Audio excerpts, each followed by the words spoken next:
بسم اللہ الرحمن الرحیم۔ پہلے اور چوتھے سمیسٹر کے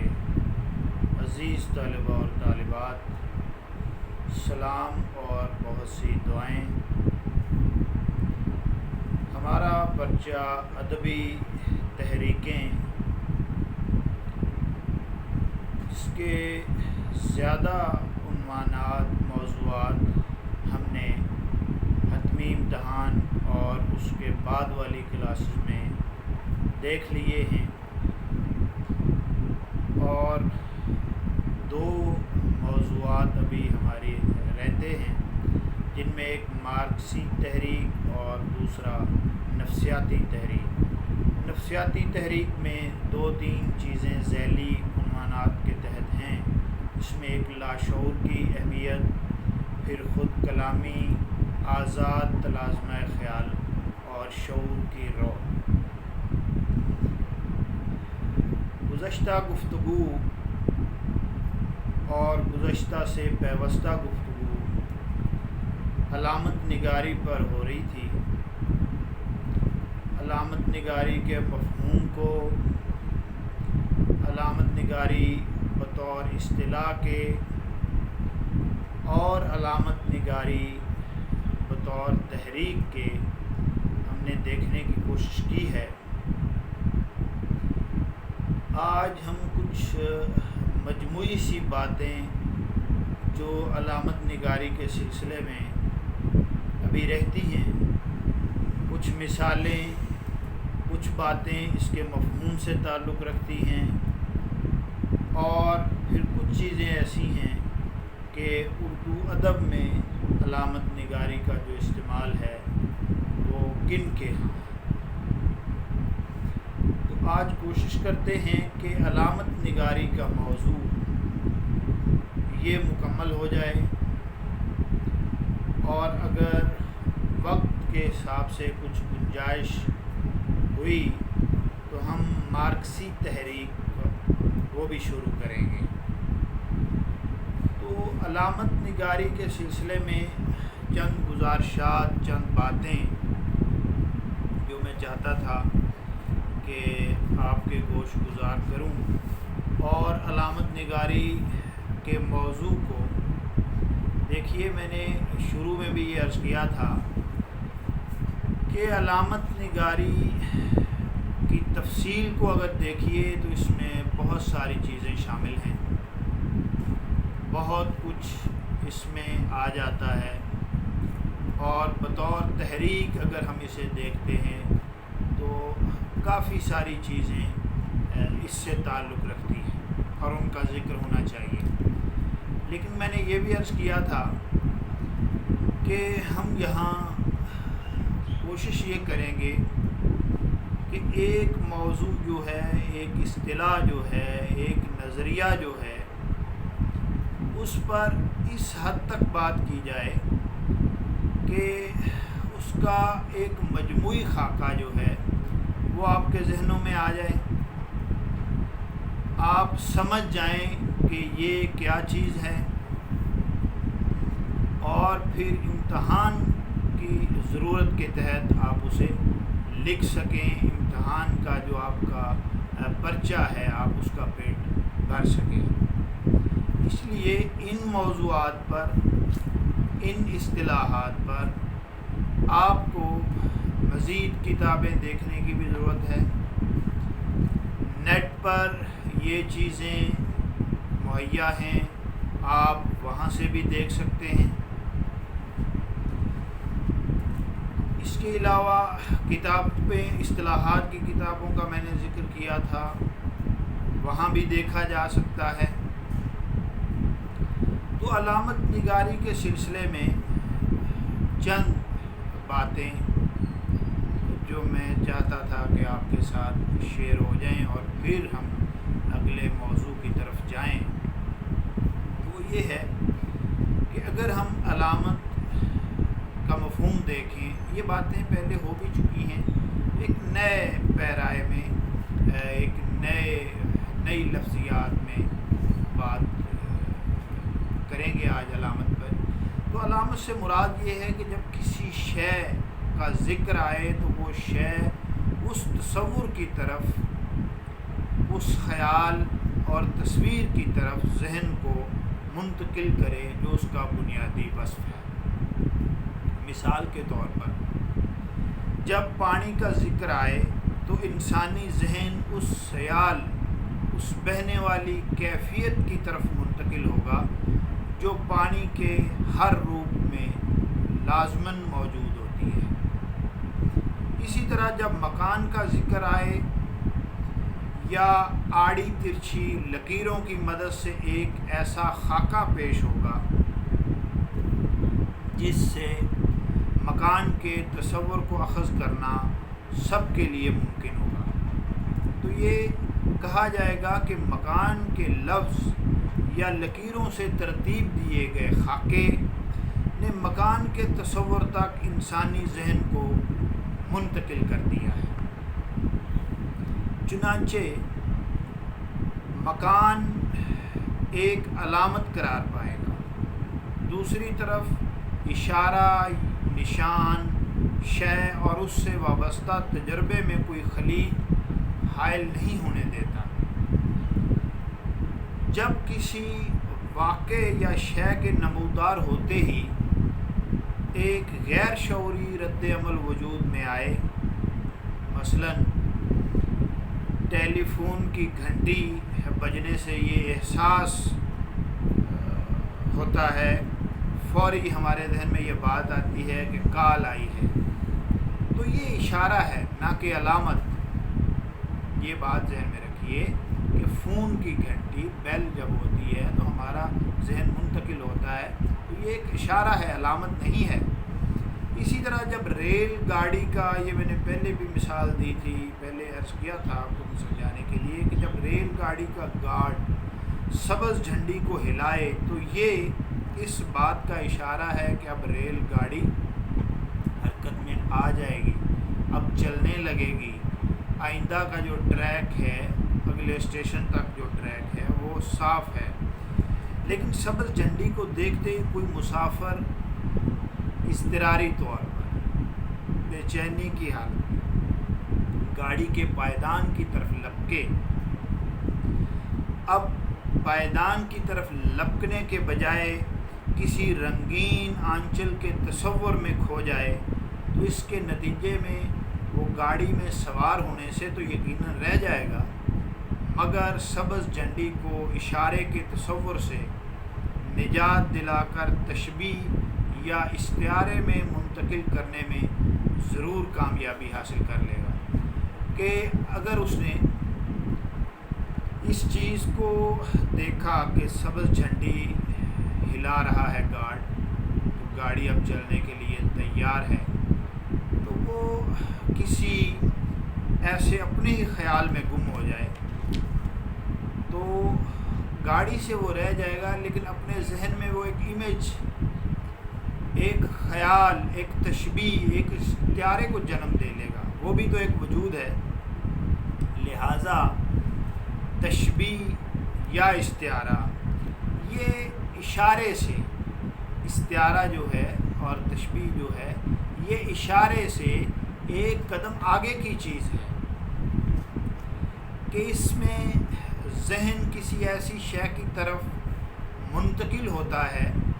جو اصل سے کوئی عرضی یا غیر عرضی مشابہت رکھتی ہے۔ مثلاً زلف کو اگر بادل سے تشبیہ دی جائے تو زلف کا رنگ اور لہرانے کی کیفیت بادل کے رنگ اور اس کے لہرانے کی کیفیت میں اپنا پرتو پیش کرے گی۔ کالے بادل کا یہاں ذکر ہے، سفید بھی ہو سکتے ہیں، تو بہرحال کالے بادل کا اور زلف کا جو ہے یہ آپ جانتے ہیں کہ بڑا تعلق ہے ہمارے لٹریچر میں۔ علامت اس سے ایک قدم آگے کی چیز ہے، استعارہ، تشبیہ وہ نشان سے یا اشارے سے یا اس کی ترقی یافتہ شکل ہے، اس سے اگلا قدم ہے، اور علامت جو ہے وہ ان دونوں سے آگے کی چیز ہے۔ یہ شے یا لفظ کے استعمال سے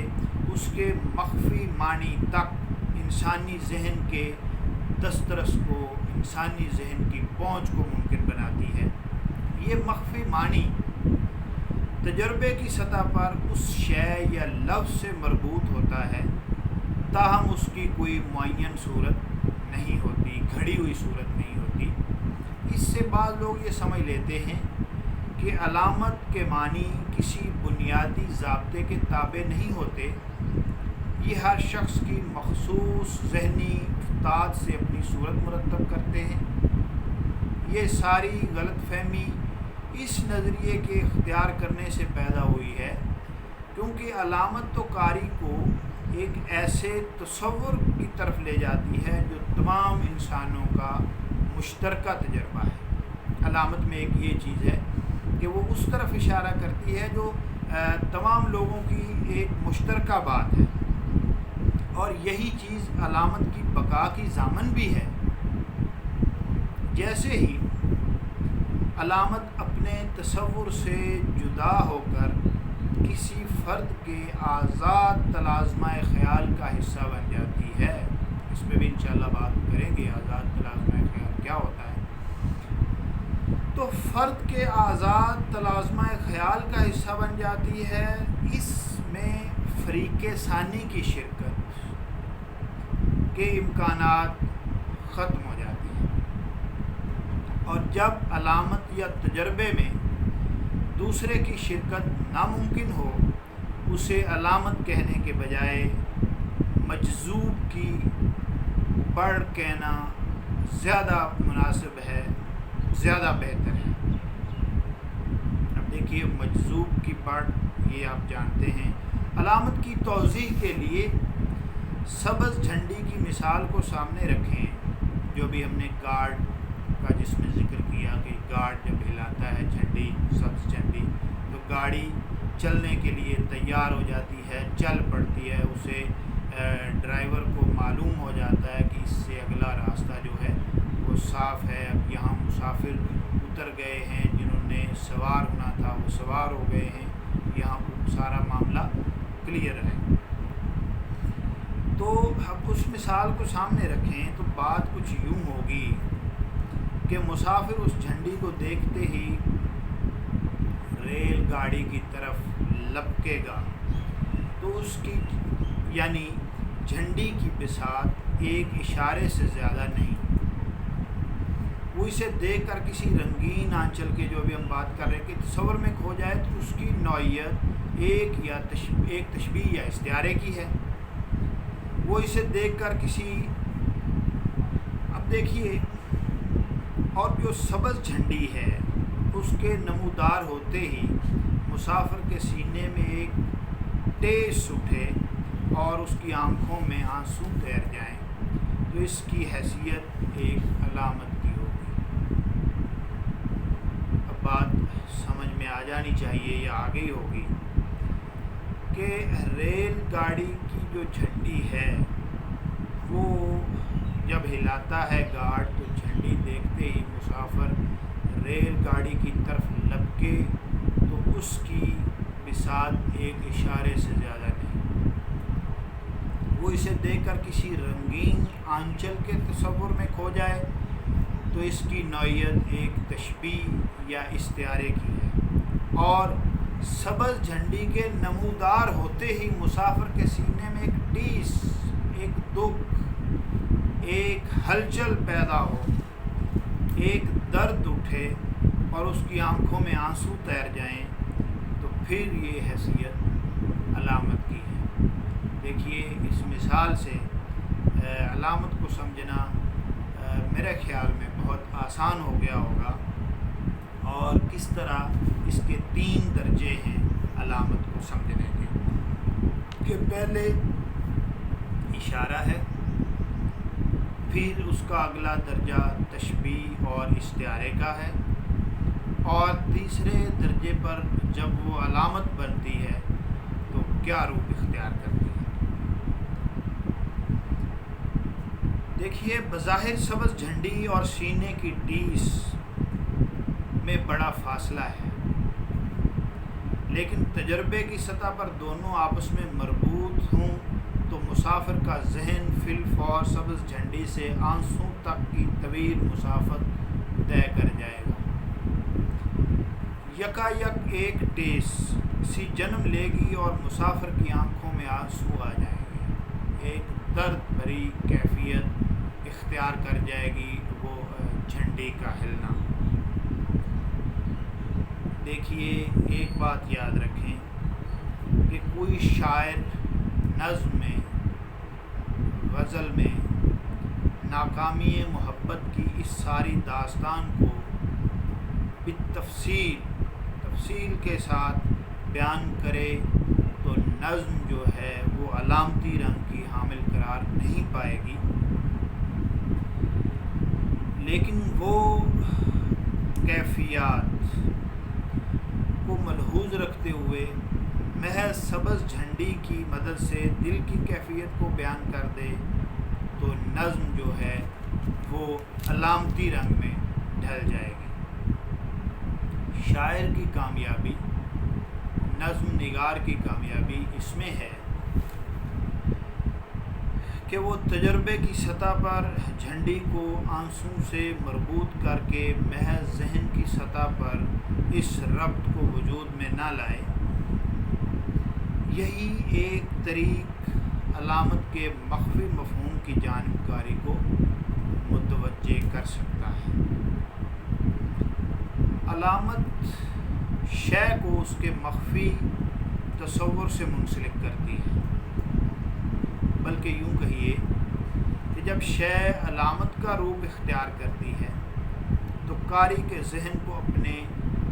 مخفی تصور کی طرف موڑ دیتی ہے۔ جب شاعر کسی شے یا لفظ کو علامت کے طور پر استعمال کرتا ہے تو اپنی تخلیقی جست کی مدد سے اس شے اور اس کے مخفی معنی میں ایک ربط دریافت کرتا ہے۔ شاعر کا سارا جمالیاتی حظ اس کی اسی جست کے باعث ہے، لیکن شے اور اس کے معنی میں ایک خلیج کا ہونا ضروری ہے، ورنہ جست بھرنے کا سوال ہی پیدا نہیں ہوگا۔ بعض اوقات جب شے اور اس کا مخفی مفہوم، چھپے ہوئے معنی ایک دوسرے سے چپک جاتے ہیں تو یہ مفہوم اس شے کے لیے ایک نشان کی صورت اختیار کر لیتا ہے، اور شاعر اس ربط کو اجاگر کرتے وقت ذہن کی ایک سطح سے ایک بلند تر سطح پر جست بھرنے کی ضرورت ہی محسوس نہیں کرتا، چنانچہ اسے جمالیاتی حظ بھی حاصل نہیں ہوتا۔ دوسری طرف جب یہ علامت قاری کے سامنے آتی ہے تو وہ بھی شاعری کی طرح شے اور اس کے مخفی معنی کے درمیان فاصلے کو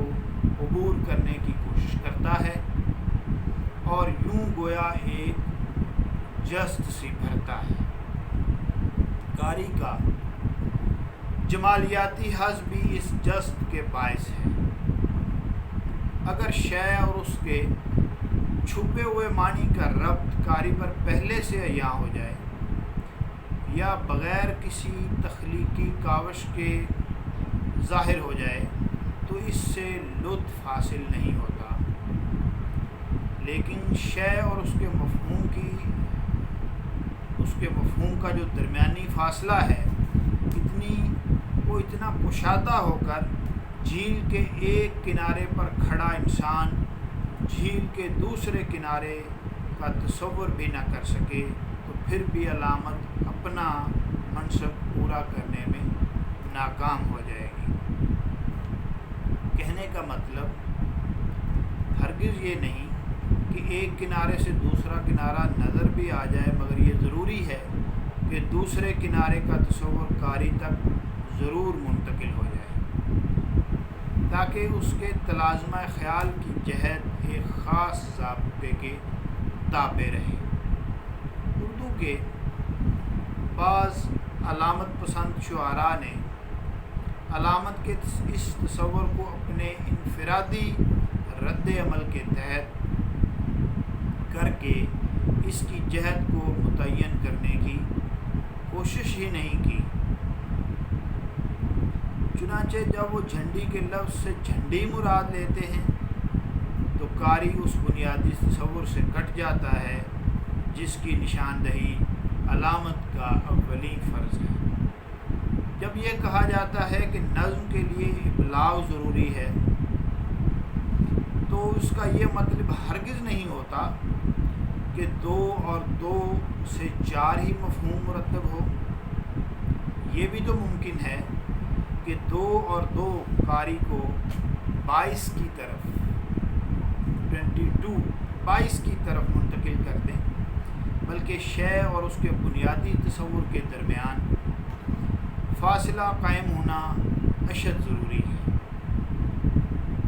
کہ اس کے بغیر فن وجود میں آ ہی نہیں سکتا، پیدا ہی نہیں ہو سکتا فن۔ ابلاغ سے مراد یہ ہے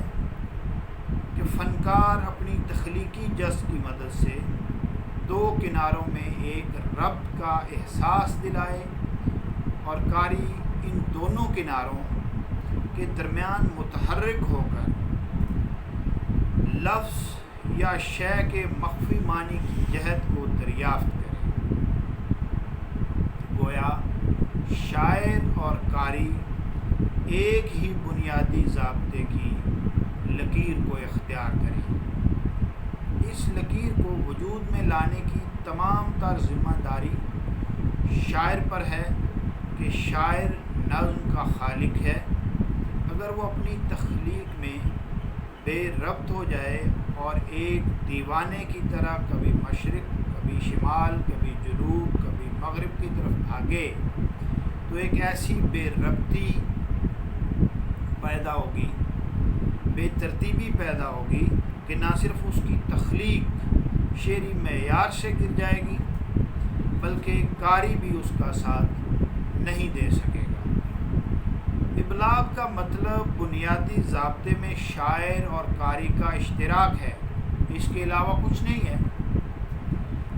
دیکھیے، ابلاغ کسی بھی خیال کا ابلاغ، کسی بھی بات کا ابلاغ یہی ہوتا ہے، کسی تحریر کا ابلاغ یہی ہوتا ہے کہ لکھنے والا جو ہے، تخلیق کار جو ہے، اس کی تخلیق کا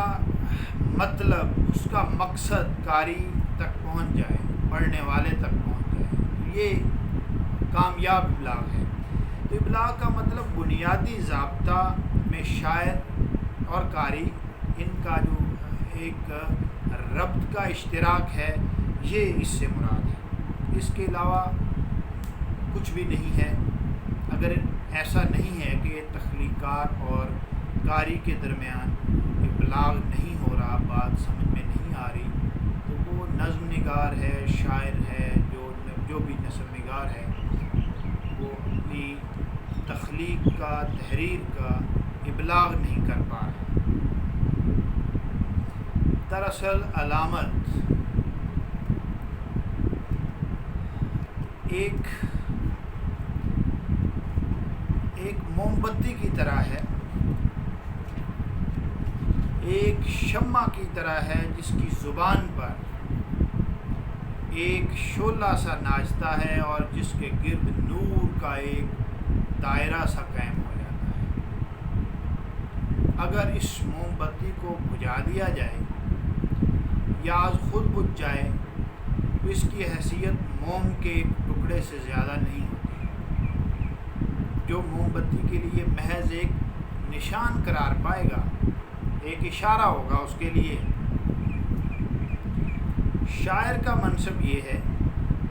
اس کی ذمہ داری یہ ہے کہ وہ جس شے کو ہاتھ لگائے وہ موم بتی کی طرح روشن ہو کر مفہوم کے ایک ایسے دائرے کو وجود میں لائے جس کی طرف سب آنکھوں والے متوجہ ہو سکیں۔ شاعر کے محض اس اعلان سے بات نہیں بنتی کہ اس نے موم بتی روشن کر دی، اس نے شمع جلا دی۔ بات اس وقت بنے گی کہ دیکھنے والوں کو بھی اس کی روشنی کے وجود کا احساس ہو، قاری کی حیثیت اس بچے کی سی ہے جو بے اختیار کہہ اٹھتا تھا مگر بادشاہ سلامت تو ننگے ہیں، لہذا قاری کو دھوکہ دینا بہت مشکل ہے۔ دوسری طرف شعری صداقت اس بات کی بھی متقاضی ہے کہ شاعر ہر بار اپنی ذات سے ایک نیا شعلہ اخذ کر کے موم بتی کو جلائے، ورنہ دوسروں کی جلائی ہوئی موم بتیاں مسکار لینے سے اس کے کلام میں گھسی پٹی تراکیب جنم لیں گی، علامتی کیفیت پیدا نہ ہوگی۔ دیکھیے، جدید اردو نظم میں علامت پسند شعراء کے ایک گروہ نے علامت کی تخلیق کے سلسلے میں آزاد تلازمہ خیال کا طریقہ کار اختیار کیا، جو تخلیقی رابطے کے عمل کی ضد ہے۔ اگر آزاد تلازمہ خیال شاعری کے مرتبے کا حامل ہوتا تو یورپ کے نفسیاتی مریضوں کا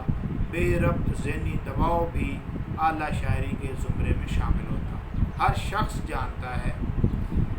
کہ ڈاکٹر کی ڈائری اور شاعر کی بیاض میں ایک بنیادی فرق ہے۔ ڈاکٹر کی ڈائری نفسی پیچیدگی اور ذہنی خلفشار کو، اور شاعر کی بیاض تخلیقی عمل کو بیان کرتی ہے۔ آزاد تلازمہ خیال مجذوب کی بڑھ ہے، یہ پہلے بھی بات ہوئی ہے، اگر اس میں اشیاء کا باہمی ربط نفسیاتی انتشار کے باعث منفی نوعیت کا حامل ہے اور ڈاکٹر اس کی مدد سے مریض کی نفسیاتی بیماری کے اصل اسباب دریافت کرتا ہے، لیکن تخلیقی رابطے کا عمل شاعر کے تخلیقی دباؤ کے تحت ابھرتا ہے، اور اس میں جب اس شے کے مخفی تصور کا ربط اجاگر ہوتا ہے تو دریافت کا عمل وجود میں آتا ہے۔ دیکھیے، اب اس میں کچھ نام ہیں جن کا ہمارے بر صغیر پاکستان اور بھارت دونوں کی علامتی شاعری کے ساتھ ان لوگوں کا تعلق ہے۔ تو چند یہ باتیں ہیں، میرے ذہن میں تو یہ تھا کہ یہ موضوع آج ہمارا مکمل ہو جائے گا، بلکہ اس جو مارکسی تحریک کا ہمارا موضوع ہے اس کا آغاز بھی ہو جائے گا، لیکن چونکہ طویل لیکچرز میں آپ کے لیے بھی مسائل ہوتے ہیں، ہمارے لیے بھی ہوتے ہیں، بہت سے لوگوں کی شکایات بھی آتی ہیں اس کے ڈاؤن لوڈ کرنے میں، تو اس سلسلے میں وہ ایک حد تک اسے ریکارڈ کیا جا سکتا ہے۔ تو چند باتیں اس سلسلے میں ابھی باقی ہیں کہ کن لوگوں نے ہمارے یہاں اس چیز کو استعمال کیا اور پھر علامتی شاعری جو ہے وہ کیسے ان کے تجربے کا حصہ بنی۔ تو یہ انشاءاللہ تھوڑی گفتگو اس پر ہوگی، اور پھر انشاءاللہ اگلی کلاس میں اس موضوع کو ختم کر کے، مکمل کر کے، مارکسی تحریک کا جو موضوع ہے ہمارا، اس پرچے کا یوں سمجھیے کہ سیکنڈ لاسٹ ہے، اس کے بعد نفسیاتی تحریک کا ایک موضوع ہے جو قدرے طویل ہے۔ تو ہم کوشش کریں گے کہ مارکسی تحریک جو ہے وہ مختصر کر کے زیادہ وقت جو ہے وہ نفسیاتی تحریک کا جو ہمارا موضوع ہے اس سے بیان کیا جائے۔ اس میں آزاد تلازمہ خیال، شعور کی رو، اور یہ دو چار چیزیں اہم ہیں، ان پہ بات ہونی چاہیے۔ تو انشاءاللہ اب یہ علامت نگاری اور مارکسی تحریک، یہ ہم کوشش کریں گے کہ اگلی کلاس میں یہ چیزیں مکمل ہو جائیں، اور پھر اس سے اگلی کلاس جو ہے ہماری نفسیاتی تحریک پر ہو۔ تب تک کے لیے خدا حافظ۔